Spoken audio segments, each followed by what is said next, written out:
अस्सलाम वालेकुम dear student, आज हमने 2024 के अंदर बायोलॉजी फर्स्ट ईयर का जो पेपर आ रहा है इसकी पेयरिंग स्कीम को डिस्कस करना है। ये जो पेयरिंग स्कीम है ये पंजाब में और आज़ाद कश्मीर दोनों के लिए ये यकसा होगी, एक ही होगी। अब हमारा जो बायोलॉजी पार्ट 1 का पेपर होता है ये दो हिस्सों पर मुश्तमिल होता है। इसका जो पहला पार्ट होता है वो ऑब्जेक्टिव होता है और 17 ऑब्जेक्टिव दी जाती है।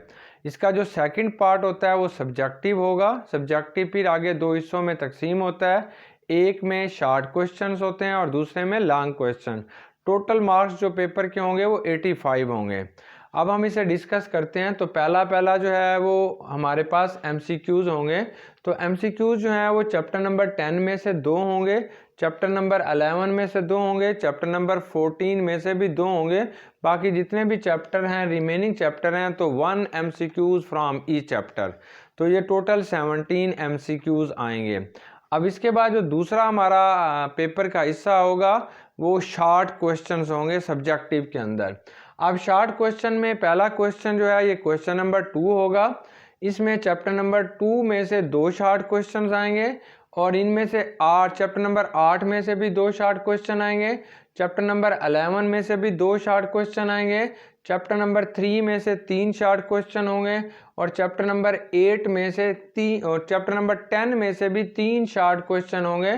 तो ये टोटल शॉर्ट क्वेश्चन हमारे पास 12 होंगे, जिनमें से हमने 8 शॉर्ट क्वेश्चन करने होंगे और इस तरीके से ये टोटल मार्क्स 16 बनेंगे। अब इन क्वेश्चंस के अंदर थोड़ा सा इस दफ़ा जो है वो एप्लीकेशन बेस पे भी कुछ क्वेश्चंस आएंगे, यानी कि हमारे पास जो होता है अंडरस्टैंडिंग, पहला क्वेश्चन जो होगा वो नॉलेज बेस पे होते हैं। नॉलेज बेस से मुराद है जो कुछ किताब में लिखा हुआ है वैसे का वैसे ही आपने आंसर दे देना है।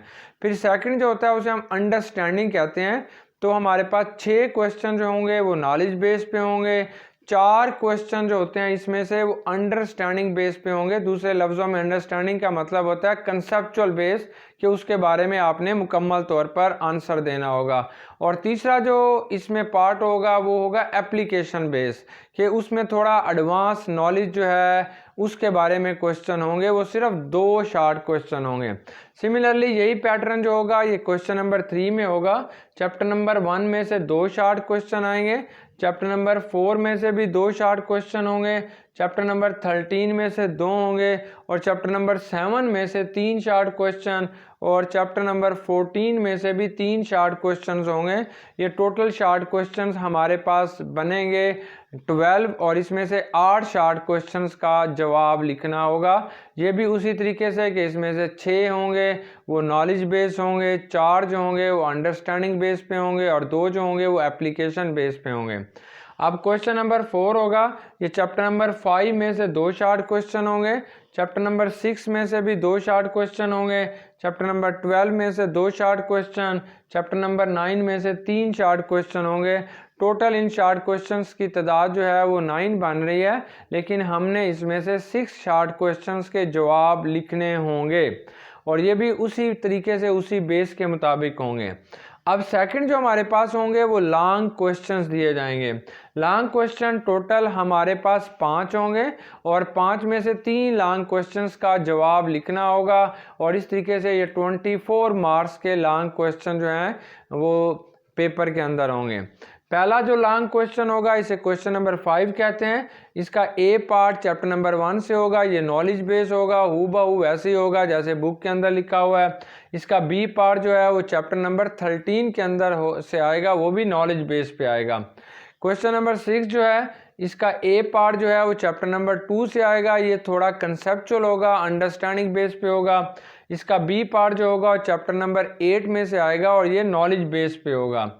क्वेश्चन नंबर 7 जो होगा इसका ए पार्ट जो आएगा वो चैप्टर नंबर 4 में से आएगा और ये अंडरस्टैंडिंग बेस यानी कंसेप्चुअल क्वेश्चन होगा और इसका जो बी पार्ट है वो चैप्टर नंबर 12 में से आएगा और ये नॉलेज बेस पे होगा।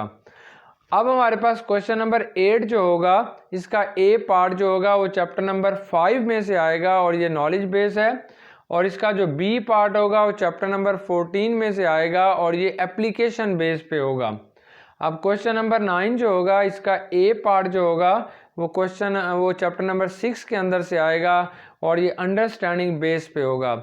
और इसका जो बी पार्ट है वो चैप्टर नंबर 11 में से आएगा और ये एप्लीकेशन बेस पे होगा। इस तरीके से हमारे पास ये जो हैं ये 5 लॉन्ग क्वेश्चन बनते हैं और कोई से 3 लॉन्ग क्वेश्चंस का हमने आंसर लिखना होगा। ज़्यादातर हमारा वही पैटर्न है जो पिछले साल था, मतलब वैसे ही जैसे बुक के अंदर से क्वेश्चंस आते हैं बिल्कुल वैसे ही क्वेश्चन इस साल होंगे। बस 1 या 2 क्वेश्चंस हर एक जगह पे ऐसे हैं जो एप्लीकेशन बेस पे होंगे, जिसे हम एडवांस नॉलेज कहते हैं, जबकि इससे पहले भी हमारे पास कंसेप्चुअल बेस पे ही क्वेश्चन आया करते थे। अगर आप एक स्मार्ट स्टडी करेंगे, हार्ड वर्क करेंगे और एक टाइम टेबल बना के आप इसकी स्टडी करेंगे तो इंशाल्लाह आपके बहुत अच्छे मार्क्स आएंगे। Lot of best wishes and good luck for you.